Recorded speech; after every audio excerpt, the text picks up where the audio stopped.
আসসালামু আলাইকুম প্রিয় এইচএসসি শিক্ষার্থী বন্ধুরা। পৌরনীতি ও সুশাসন দ্বিতীয় অধ্যায় থেকে, ঠিক আছে, দ্বিতীয় পত্রের দ্বিতীয় অধ্যায় আজকে কিছু মোস্ট এমসিকিউ ইম্পর্টেন্ট যেগুলো যেগুলো পরীক্ষাতে আসতে পারে। যারা প্রথম ভিডিওটা দেখেছিলা তারা অনেকেই রেসপন্স করেছিল, এজন্য তোমাদের জন্য ভিডিওটা তৈরি করা। সো আমরা কথা না বেরিয়ে আজকে এই ভিডিওর মাধ্যমে কিছু টিপসের মাধ্যমে তোমাদেরকে ব্যাখ্যা সহকারে যাতে মনে থাকে পরীক্ষার হলে কিছু এমসিকিউ শেয়ার করবো তোমাদেরকে। তো তোমাদেরকে বলে রাখি, যদি তোমাদের রেসপন্স হয় তাহলে আমি অবশ্যই জ্ঞানমূলক অনুধাবন সৃজনশীল সব কিছুই দিব। সো দেখো, এটা হচ্ছে পাকিস্তান থেকে বাংলাদেশ 1947 সালের ঘটনার সকল কিছু আছে এখানে। তো এখানে প্রথমে আছে কি দেখো, বাঙালি জাতীয়তাবাদের মূল ভিত্তি কি? এটা হচ্ছে ভাষা। পাকিস্তানের শতকরা কত ভাগ লোকের ভাষা ছিল উর্দু? কত ভাগ? মাত্র 3.27। 3.27 বলা যাবে না, 3.27% ছিল মাত্র। পাকিস্তানের মোট কত শতাংশ লোকের বসবাস ছিল পূর্ব পাকিস্তানে? কত শতাংশ? 56। এজন্য তারা বাংলা ভাষায় কথা বলতো। ঠিক আছে, তো দেখো, এটা দেখো, লাহোর প্রস্তাবে ভারতের কোন কোন অঞ্চলে মুসলিম সংখ্যাগরিষ্ঠ এলাকা নিয়ে স্বাধীন রাষ্ট্র গঠনের প্রস্তাব করা হয়? বলো তো এটা। এটা হচ্ছে উত্তর পশ্চিম ও পূর্বাঞ্চলে। ঠিক আছে, তারপর দেখো, পাকিস্তান প্রতিষ্ঠিত হওয়ার পর কোন শহরকে রাজধানী করা হয়েছিল? কোন শহরকে? করাচি, পাকিস্তানের করাচিকে। এই যে দেখো, লাহোর প্রস্তাবের অপর নাম কিন্তু পাকিস্তানি প্রস্তাব। লাহোর প্রস্তাবের অপর নাম কি? পাকিস্তানি প্রস্তাব। ঠিক আছে, এর মধ্যে নিহিত ছিল কি কি ছিল? 1 আর 2। এটা যে বাংলাদেশের স্বাধীনতার বীজ, আর একটা হচ্ছে জনগণের সাম্য ও স্বাধীনতার বীজ। পাকিস্তানের প্রথম গণপরিষদের প্রথম অস্থায়ী সভাপতি কে ছিলেন? এটার উত্তর কি? উত্তর হচ্ছে ক, যোগেন্দ্রনাথ মণ্ডল। ঠিক আছে, আচ্ছা আমি যদি বলি কত সালে পাকিস্তানের প্রথম সংবিধান প্রণয়নের উদ্যোগ গ্রহণ করছে? 1947 সালে। 1947 সালে। 1952 সালে কে পাকিস্তানের জরুরি অবস্থা জারি করে, জরুরি অবস্থা এনকার করছে? গোলাম মুহাম্মদ। প্রথম গণপরিষদ বাতিল হয় যে কারণে, কি কি কারণে? 1 আর 2। জরুরি অবস্থার ঘোষণার ফলে চূড়ান্ত রিপোর্টকে কেন্দ্র করে পূর্ব ও পশ্চিম পাকিস্তানের মধ্যে মতবিরোধ দেখা দিলে। ঠিক আছে, তারপর দেখো, পাকিস্তানি সামরিক বাহিনীতে কাদের প্রতিনিধিত্ব অত্যন্ত কম ছিল? সবচেয়ে কম ছিল বাঙালিদের। প্রিয় শিক্ষার্থী বন্ধুরা, আমি তোমাদেরকে বারবারই বলি, ইংলিশে কিছু সংজ্ঞা শিখবা যেগুলা লিখলে টিচাররা সবচেয়ে বেশি নাম্বার দিবে তোমাকে। The politics of development, the case study of Pakistan গ্রন্থটির লেখক কে? তালুকদার মনিরুজ্জামান। এই যে তালুকদার মনিরুজ্জামান এই সংজ্ঞাটা দিচ্ছে, এটা যদি তুমি তোমার সৃজনশীল খাতায় উল্লেখ করো তখন তুমি সবচেয়ে বেশি নাম্বার পাবা। তুমি প্রশ্ন হাতে নিয়ে দেখবা এই ধরনের কিছু চক আসবে তোমাদের, রাজনৈতিক দল, আসন ও মুসলিম। ঠিক আছে, এই যে যুক্তফ্রন্ট, মুসলিম লীগ, এই ধরনের কিছু চক আসবে। আর এটা হয়েছিল কত সালে? 1954 সালে কিন্তু যুক্তফ্রন্টের নির্বাচন হয়েছিল। ঠিক আছে, উক্ত নির্বাচনের ফলে ফলগুলা পড়বা। এই যে দেখো, এই ধরনের কিছু পাবা তুমি এমসিকিউ এর ক্ষেত্রে। ঠিক আছে, এটা কত সালে? 1954 সালে কিন্তু, দেখছো। আচ্ছা তারপর দেখো, এটা মোস্ট ইম্পর্টেন্ট, পাকিস্তানের প্রথম সংবিধান কত সালে প্রণীত হয়েছে? 1956 সংবিধান। আমরা বলি না 56 সংবিধান, এটা হচ্ছে পাকিস্তানের সর্বপ্রথম হয়েছিল। ঠিক আছে, তারপর দেখো, বাংলাকে পাকিস্তানের রাষ্ট্রভাষা হিসাবে মর্যাদা দেওয়া হয় কত সালে? 1956 সালে। বাংলাকে পাকিস্তানে কিন্তু বাংলাকে রাষ্ট্রভাষার মর্যাদা দিয়েছে কত? 1956 সালে। কত সালে বাংলাকে কত সালে বাংলা ভাষা অন্যতম রাষ্ট্রভাষা হিসেবে স্বীকৃতি পায়? 1956 সালে। ঠিক আছে, তো 1956 সালের সংবিধানে পাকিস্তানকে কী ধরনের রাষ্ট্র হিসাবে গঠন করা হয়েছিল? কী ধরনের বলতো? ইসলামী প্রজাতন্ত্র। 1956 সালের প্রবর্তিত পাকিস্তান সংবিধান প্রেসিডেন্টের কোন বৈশিষ্ট্যকে বাধ্যতামূলক করা হয়? কোনটাকে বলতো? মুসলিম হওয়া। ভালো লাগে মুসলিম এই ধরনের নেতৃত্ব পালন করছে। ঠিক আছে, তারপর উদ্দীপকটা একটু পরে এটা দেখে নেবা। আমরা এখন এটা পড়ব। 1958 সালে পাকিস্তানের সামরিক শাসন জারির অন্যতম কারণ কি ছিল? সেনাবাহিনীর যে ক্ষমতা লিপ্সা পূরণ করা। লিপ্সা মানে কি? কোনো কিছু এই লোভে পড়া। সেনাবাহিনীর ক্ষমতা লোভে পড়া, লিপ্সা মানে লোভে পড়া। জেনারেল আইয়ুব খানের মৌলিক গণতন্ত্রের স্তর কয়টা ছিল? বলেছ? এটা হচ্ছে 4টা স্তর। হ্যাঁ? আইয়ুব খান 4টা স্তরে বসবাস করত। এভাবে মনে রাখবা। 1958 সালে পাকিস্তানকে সামরিক 1958 সালে পাকিস্তানে কে সামরিক শাসন জারি করছে? কে সামরিক? ইস্কান্দার মির্জা। ইস্কান্দার মির্জা। আইয়ুব খান মৌলিক গণতন্ত্র অধ্যাদেশ কি উদ্দেশ্যে জারি করেছিল?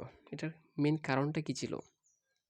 নিজের ভবিষ্যৎ ক্ষমতার ভিত্তিকে সুদৃঢ় ও সুনিশ্চিত করার জন্য। চিন্তা করছো? স্বার্থবাদী আইয়ুব খান। আমরা এখন চলে যাব 6 দফা। 6 দফা কত সালে হয়? এই যে এখানে একটা শর্টকাট দেব। এই শর্টকাটটা সারা জীবন মনে রাখতে পারবা। 6 দফা হয়েছিল না? 1966 মনে রাখবা 6 যেহেতু 6 2টা থাকবে শেষে। আর 2000 সালে তো হয় নাই। যত আন্দোলন আছে সবকিছু কিন্তু 1900 সালে হয়েছিল। তার মানে মনে রাখবা 6 দফা মানে ডাবল 6 শেষে থাকবে। আর 1900 তো থাকবেই। কারণ 1900 সালের ঘটনায় 2000 সালে তো আর কোনো ঘটনা ঘটেনি, ঠিক না? আচ্ছা, তারপর দেখো কয় দফা কেন্দ্রিক আন্দোলনের পথ ধরে স্বাধীন বাংলাদেশের অভ্যুদয় ঘটে? 6 দফা। 6 দফা কিসে বাঙালিদের বাঁচার দাবি নিহিত ছিল? 6। হ্যাঁ, এখানে কিন্তু 6 দফা। 66 এর দফা মানে কি? 6 দফা। শেখ মুজিবুর রহমানের জনপ্রিয়তা সমগ্র পূর্ব বাংলায় ছড়িয়ে পড়েছিল কেন? এটা একমাত্র কারণ কি? 6 দফা দাবির কারণে। 6 দফা দাবির কারণে। এই 6 দফাটা সম্পর্কে পড়তে হবে তোমাকে। 6 দফা দাবি ছিল বাঙালির কি ছিল এটা বলো তো? এটা হচ্ছে ম্যাগনা কার্টা আর হচ্ছে মুক্তির সনদ। আমি বারেই বলি 6 দফা মানে বাংলাদেশের মুক্তির সনদ এবং ম্যাগনা কার্টা। এই যে দেখো বাংলাদেশের মুক্তির সনদ কি? 6 দফা, 11 দফা নাকি 21 দফা? উত্তর হচ্ছে প্রথমটা 6 দফা। ঠিক আছে? তারপরে এই যে দেখো বঙ্গবন্ধু যে অনেক কিছু করছে এটার মেন কারণ কি? 6 দফার দাবি। হ্যাঁ, 6 দফা দাবির মধ্যে দেখো কি ছিল? আগরতলার মামলা, ঠিক আছে? অবৈতর ইতিহাস, 7ই মার্চের যে ভাষণ এটা সবকিছু একদম সহজ এটাই। দেখো ছাত্র সমাজের 6 দফা। ছাত্র সমাজের 6 দফা। আচ্ছা, ছাত্র সংগ্রাম পরিষদ কত দফা কর্মসূচি পেশ করেছিল? এটা হচ্ছে 11 দফা। ছাত্র মানেই 11, ছাত্র মানেই 11, ছাত্র মানে 11, জাস্ট এটা মনে রাখবা। ছাত্রদের দফা মানে 11 দফা। এই যে আগরতলা মামলায় এসেছি, বঙ্গবন্ধু সহ আসামি ছিল কতজন? 35 জন। এবং বঙ্গবন্ধু ছিল 1 নম্বর আসামি। দেখো এগুলো শর্টকাট কিন্তু আমি তোমাদেরকে ইতিহাস পড়ে এগুলা তোমাদেরকে বলে তাহলে মনে থাকবে বেশি। ঠিক আছে? তারপর কত সালে হয় আগরতলার মামলা? আগরতলার মামলা হয়েছিল 58। কত সালে?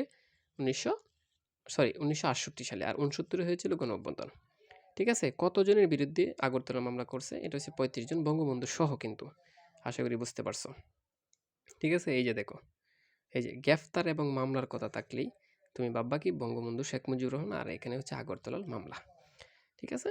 তারপর দেখো এই যে দেখছো মামলার কথা বলা হয়েছে, তার মানে এটা হচ্ছে আগরতলার মামলা। আর এই আগরতলার মামলার আসামি কতজন ছিল? 35 জন, বঙ্গবন্ধু সহ। আচ্ছা, এই যে আগরতলা মামলায় বঙ্গবন্ধুকে যে তোমার জেলে নিয়েছিল, তো আসামি মুক্তি পায় কোন ঘটনার মাধ্যমে? এটা হচ্ছে 1969 সালে অভ্যুদয়ের ইতিহাসে।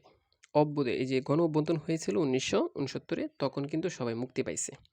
ঠিক আছে? এই যে দেখো উপাধি পাইছে, এবং উপাধি পাইছে বঙ্গবন্ধু। মুক্তি পেয়ে যখন উপাধি পাইছে, যে শেখ মুজিবুর রহমানকে কোন সালের কোন তারিখে বঙ্গবন্ধু উপাধি, এই বঙ্গবন্ধু উপাধিটা পাইয়েছিল? কত সালে? 1969 সালের 23শে ফেব্রুয়ারিতে। তো বাংলার রাজনৈতিক ইতিহাসে 1969 সাল বিখ্যাত হয়ে আছে কেন? এটার একমাত্র কারণ কি? গণ অভ্যুদয়ের জন্য, গণ অভ্যুদয়ের ইতিহাসের জন্য। ঠিক আছে? এই যে কোন ঘটনায় এই যে মুক্তি পাইছে, একই কথা 1969 গণ অভ্যুত্থানে। আর এই গণ অভ্যুত্থান হয়েছিল, এটার মেন কারণটা কি? তো সব কিছুই। ঠিক আছে? এই যে অর্থনৈতিক বৈষম্য, 6 দফা আন্দোলনের প্রভাব, এরপরে ছাত্র সমাজের 11 দফা করেছিল। তারপরে কিন্তু গণ অভ্যুত্থানটা হয়েছে। গণ অভ্যুত্থান কিন্তু বাংলার ইতিহাসের জন্য সবচেয়ে পারফেক্ট একটা সময় ছিল। তারপরে 1969-এর পরে 70-এ যে নির্বাচন হয়েছিল, নির্বাচনে, ঠিক আছে, আওয়ামী লীগে যে নির্বাচন করছে, তখন এটা কতটি আসন পাইছে আওয়ামী লীগে? আওয়ামী লীগে আসন পাইছে 167টি। চিন্তা করছো? মাত্র 223টা আসন নিয়েছিল, এর মধ্যে 167টি পাইছে আওয়ামী লীগে। আচ্ছা, 1970 সালের নির্বাচনে পূর্ব পাকিস্তানের জন্য জাতীয় পরিষদে কতটি আসন বরাদ্দ ছিল? আসন বরাদ্দ ছিল মাত্র কত? 169টি। আসন পাইছে কয়টা? 167। চিন্তা করছো? মাত্র 2টা বাদ গেছে। ঠিক আছে? আচ্ছা, তারপর দেখো শত আন্দোলনের পর 1971 সাল চলে আসছে 70 নির্বাচনের পরে। তো এই যে প্রথম পতাকা উত্তোলন করছে 2 মার্চ 1971 সালে। হ্যাঁ, 2 মার্চ 1971 সালে পতাকা উত্তোলন করছে। কিন্তু প্রকৃতপক্ষে জাতীয় পতাকা দিবস হচ্ছে 3 মার্চ। কিন্তু 2 মার্চ কেন তুলছে? 2 বার পতাকা তুলছে। বঙ্গবন্ধু শেখ মুজিবুর রহমানকে যখন এই যে বঙ্গবন্ধু খেতাবে ভূষিত করেন বা উপাধি দিছে তোফায়েল আহমেদ, তোফায়েল কি করছে? কিছু ছাত্র নিয়ে ঢাকা বিশ্ববিদ্যালয়ে বঙ্গবন্ধুকে নিয়ে সে তোমার নিজেই এই উপাধি দিয়ে 2 মার্চে পতাকা উত্তোলন করে ফেলছে। পরবর্তীতে পরের দিন আন্দোলন মানে এটা হচ্ছে অতি আনন্দে সে এটা করছে। পরের দিন 3 মার্চ 3 মার্চ রেসকোর্স ময়দানে সম্মিলিতভাবে এটা হচ্ছে তোমার জাতীয় সঙ্গীত সহকারে আনুষ্ঠানিকভাবে উত্তোলন করছে 3 মার্চ। এজন্য বলছে যে 2 বার উত্তোলন করছে পতাকা। আমরা এমনিতে যদি বলো প্রথম পতাকা উত্তোলন করছে 1970 তো আছে 2 মার্চ। কিন্তু যদি বলি পতাকা দিবস তখন হচ্ছে 3 মার্চ কিন্তু হবে। এই যে বঙ্গবন্ধু উপাধি দিছে কত সালে? 1969। এই যে গণ অভ্যুত্থান করছেন, ঠিক আছে? সো প্রিয় শিক্ষার্থী বন্ধুরা, এটা খুব ইম্পর্ট্যান্ট। 7 মার্চের ভাষণ কয় মিনিট ছিল? এটা 18 মিনিট, একদম মুখস্থ করে ফেলবা।